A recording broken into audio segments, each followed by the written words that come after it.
Сәлем достар, жасыл чечевицадан жасалынатын супты менімен бірге жасап көріңіздер. Видеоны аяғына дейін көріңіздер, суп өте дәмді әрі ерекше болып шығады. Тауықтың суп наборын жуып, үстіне салқын су құйып, кішкене тұз салып, қайнатып, көбігін алып, бірден жуылған чечевицаны салып, етпен бірге өте баяу отта қайнатамыз. Себебі именно жасыл чечевица ұзағырақ піседі. Шамамен 20 минуттан кейін картобын саламыз. Картобын ертерек салып пісіретін болсақ, жұмсақ болып езіліп, әдемі болып піседі. Дәміне қарай тағы да кішкене тұз салдым.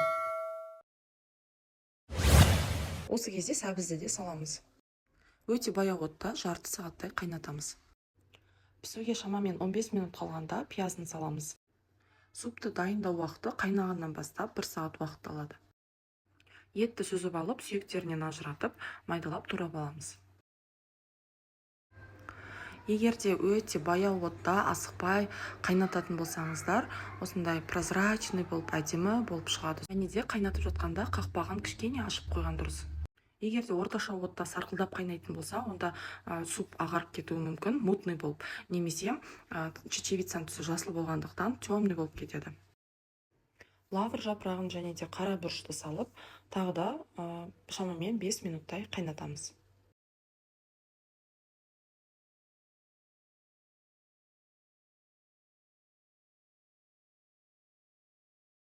Туралған етті саламыз.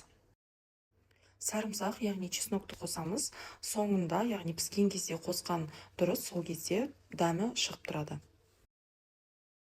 Қалауыңыз бойынша зелень қоссаңыздар болады. Мен көк пияз бен петрушканы қостым. Міне достар, суп дайын болды. Міндетті түрде жасап көріңіздер. Өте дәмді, сонда ерекше болып шығады. Қараңыздаршы, сорпасы қандай мөп-мөлдір болып шықты. Видеодан өте жақсы көрініп тұр. Бастысы жай отта қақпағын сәл ашып қайнату керек.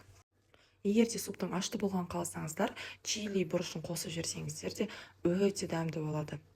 Сіздермен болған Назым, каналыма тіркеліп, лайк басып, комментарий жазып, мені қолдап кетулеріңізді сұраймын. Көп-көп рахмет. Баршаңызға ас болсын.